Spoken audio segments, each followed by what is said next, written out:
TB డ్యామ్కి సంబంధించిన executive engineer కానీ, ఇరిగేషన్కి సంబంధించిన డిఈ కానీ, జేఈలు కానీ, టెక్నీషియన్లు కానీ వీళ్ళందరితో కలిసి మంచినీళ్ళ సరఫరాకు సంబంధించి, తాగునీళ్లకు సంబంధించిన మంచినీటి సరఫరా, అలాగే రైతుల కోసం సాగు చేసుకోవడానికి నీళ్లు ఎలా వస్తాయి ఈ సీజన్లో అన్న విషయం మీద పూర్తి స్థాయి రివ్యూ చేశాం. టీబీ డ్యాంలో నీళ్లు తగినంతగా వస్తూ ఉన్నాయి. వర్షాలు కూడా పెరిగే అవకాశం ఉండి మరిన్ని నీళ్లు చేరే అవకాశం ఉందనే వార్తలు మనకు వస్తున్న సందర్భంలో రేపు కానీ ఎల్లుండి కానీ ముహూర్తాన్ని దృష్టిలో పెట్టుకొని టీబీ డ్యామ్ గేట్లు ఎత్తేస్తారు.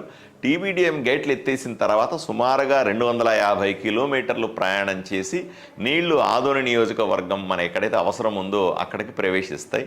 సో దీనికి 5 రోజుల సమయం పడుతుంది. 5 రోజుల తర్వాత అంటే ఇప్పుడున్నటువంటి బసాపురం నీళ్ళ ట్యాంకులో వారం 10 రోజులకు సరిపడా నీళ్లున్నాయి కాబట్టి తాగునీటి అవసరాలకు ఆదోని ప్రజలకు ఇబ్బంది ఏమీ లేదు. ఇవి అయిపోయే లోపల ఆ టీబీ డ్యాంలో నీళ్లు ఇప్పుడు చేరుకుంటాయి కాబట్టి దాన్ని తోడుకొని స్టోరేజ్ ట్యాంకులోకి మేము పంచుకుంటాం. ఈ నీళ్లు ఈ 250 కిలోమీటర్లు ప్రయాణం చేసే సందర్భంలోనే ఆదోని నియోజకవర్గంలో ఎక్కడెక్కడ వీలదే పెద్ద తుమ్మలం కానీ, పెద్ద హరివాణం కానీ, నాగనాథనహల్లి కానీ, లేదా నదిర కానీ ఇక్కడ ఎక్కడెక్కడ అవసరమైతే ఆ చెరువులన్నీ నింపుకుంటూ వస్తాం కూడా. ఆ చెరువులు నిండుతూ కూడా వస్తాయి. ఎక్కడెక్కడైతే తాగునీటి అవసరాలకు ట్యాంకులు ఆల్రెడీ కట్టి ఉన్నాయో దానికి కూడా నీళ్ళని వదులుకుంటూ మనము నీళ్ళని పూర్తిగా సరఫరా చేసే అవకాశం ఉంది. దీన్ని ఒకసారి రివ్యూ చేశాం. రెండవది మన ఆదోని నియోజకవర్గం వరకు ఉన్నటువంటి ఈ నీళ్ళు ఎక్కడైతే ప్రవహిస్తాయో ఈ కెనాల్స్కు సంబంధించినటువంటి రిపేర్లు కానీ, మెయింటెనెన్స్కి సంబంధించిన తూములు కానీ ఏదైనా లేదా సప్లై క్యానల్స్ సంబంధించినటువంటి వాటికి ఏమైనా రిపేర్లు ఉన్నాయా, మెయింటెనెన్స్ ఉన్నాయా అని కూడా మేము ఎంక్వైరీ చేస్తా ఉన్నాం. ఈరోజు రివ్యూలో 3 అంశాలు అనుకున్నాం. గత ప్రభుత్వాల్లో మొదలుపెట్టి ఇంకా పూర్తి కాని పనులు ఏవి అనే ఒకసారి లిస్టు తీసుకొని చూస్తాం. అలాగే ఇప్పుడు జరుగుతున్నటువంటి పనులు సగంలో ఎలక్షన్ల వల్ల ఆగిపోయినవి కానీ అట్లాంటివి ఏమన్నా ఉంటే కూడా తీస్తాం. అలాగే భవిష్యత్తు అవసరాల కోసం, నీటి అవసరాల కోసం తీసుకోవాల్సిన కొత్త ప్రాజెక్టులు, ప్రపోజల్స్ గురించి కూడా మేము మళ్ళీ రివ్యూ చేద్దామని అనుకున్నాం. వీటిలన్నింటినీ డీటెయిల్స్ తీసుకోమని నేను ఆఫీసర్ని రిక్వెస్ట్ చేశాను.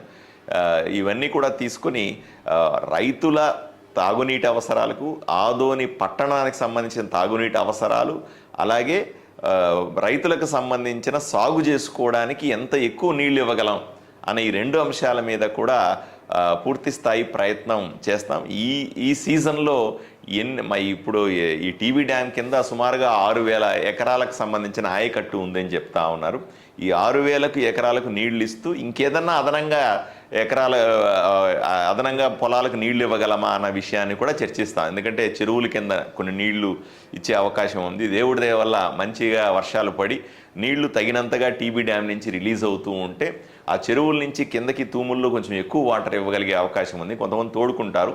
ఇవన్నిటినీ కూడా జాగ్రత్తగా పరిశీలించి రైతులకు సాయం చేసే విధంగా, అలాగే ఆదోని పట్టణంలో ఎవరికి కూడా ఇప్పుడు వారానికి ఒకసారి నీళ్ళు వస్తున్నాయి, 4 రోజులకు ఒకసారి నీళ్ళు వస్తున్నాయి అనే సమస్యని తగ్గించి రోజు నీళ్లు ఇవ్వడం ఎలా అన్న దాని మీద ఈరోజు ప్రధానంగా చర్చించాం.